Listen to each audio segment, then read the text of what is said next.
বিমাকে জিএসটির আওতা থেকে বাদ দেওয়া হোক, এমনকি স্বাস্থ্য বিমাকেও এই আওতা থেকে বাদ দেওয়া হোক, এই বিষয়ে জানিয়ে রাজ্যের মুখ্যমন্ত্রী মমতা বন্দ্যোপাধ্যায় তিনি কেন্দ্রের কাছে সেই মর্মে কিন্তু জানাচ্ছেন জীবন বিমা এবং স্বাস্থ্য বিমাকে জিএসটির আওতার বাইরে রাখা হোক, এই দাবি জানানো হচ্ছে।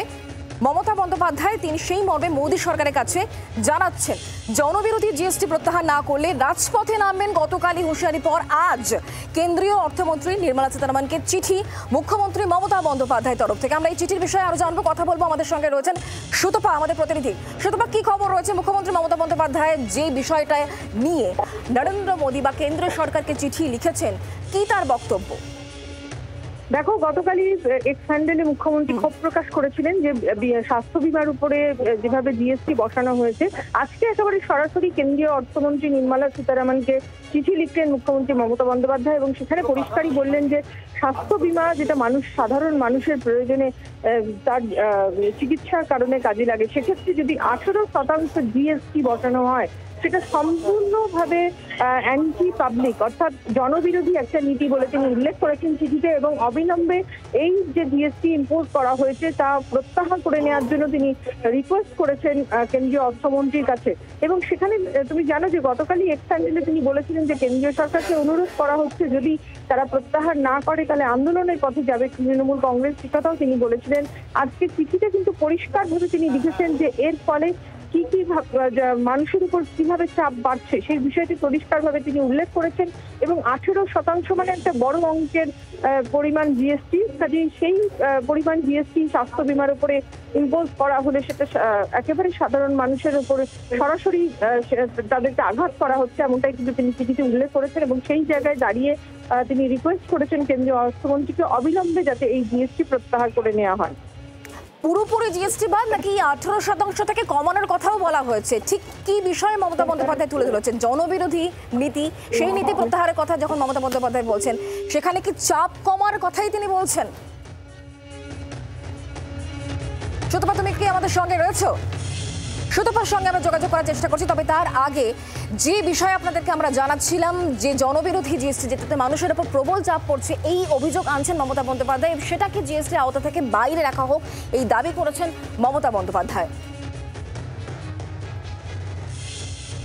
আর এই বিষয় নিয়ে সংসদের ভেতরেও তৃণমূল সাংসদরা তারা সরব হয়েছিলেন এই বিষয়ে এবং তারা ওয়াকআউটও করেছিলেন। তৃণমূল কংগ্রেসের সাংসদরা তারা সংসদের ভেতরে এই বিষয়ে সরব হয়েছিলেন এবং তারপর তারা ওয়াকআউটও করেছেন। আমরা এই বিষয় নিয়ে আরো জানবো, কথা বলবো। আমাদের অপর প্রতিনিধি রাজীব এই মুহূর্তে আমাদের সঙ্গে রয়েছেন টেলিফোন লাইনে।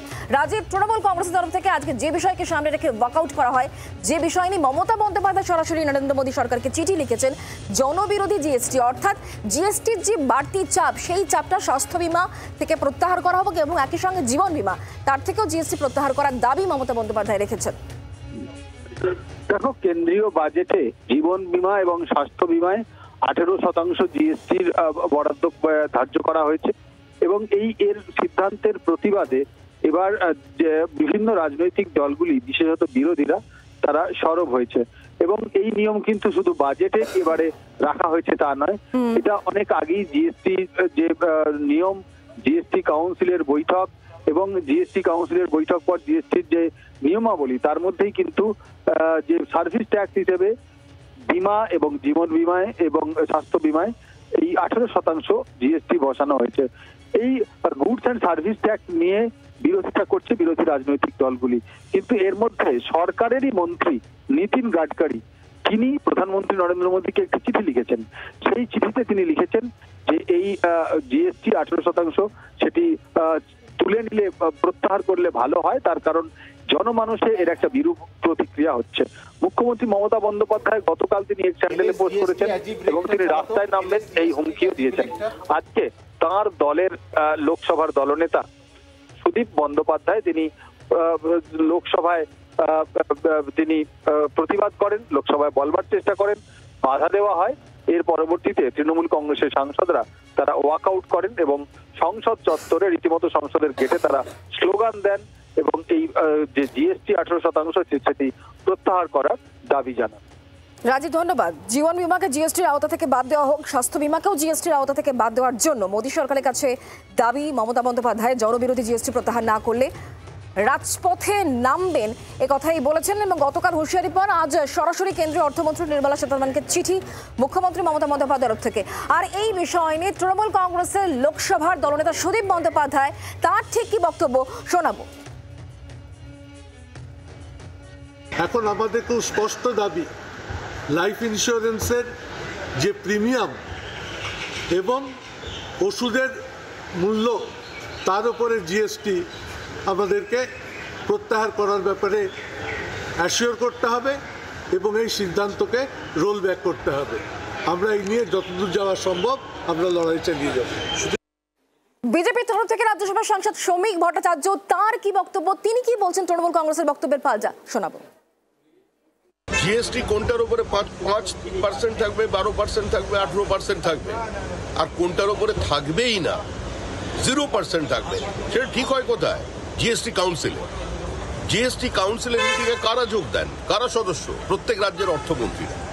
আমাদের রাজ্যের অর্থমন্ত্রী যিনি এই বৈঠকে কয়েকদিন আগে যোগ দিয়েছিলেন, তিনি এই দাবি তুলেছেন। ইন্ডিয়া জোট বলে যেটা বলেছেন মানুষের সামনে, তার যারা অর্থমন্ত্রী আছে তাদের একসঙ্গে নিয়ে বলুন জিএসটি কাউন্সিলে এই প্রশ্নটা তুলতে, এই প্রস্তাবটা কাউন্সিলে দিতে। এর প্ল্যাটফর্ম তো রাজ্যসভা কিংবা লোকসভা নয়। সুতরাং মানুষকে বোকা বানানোর আরেকটা চক্রান্ত হচ্ছে। পশ্চিমবঙ্গে নিজেদের সার্বিক ব্যর্থতা, নিজেদের অপদার্থতা, নিজেদের প্রাতিষ্ঠানিক দুর্নীতি, সীমাহীন লোভ, এগুলো থেকে মানুষের দৃষ্টি ঘোরাতে এইসব নাটক তৈরি হচ্ছে। বাংলার আওয়াজ, বাঙালির আবেগ, জি 24 ঘন্টা।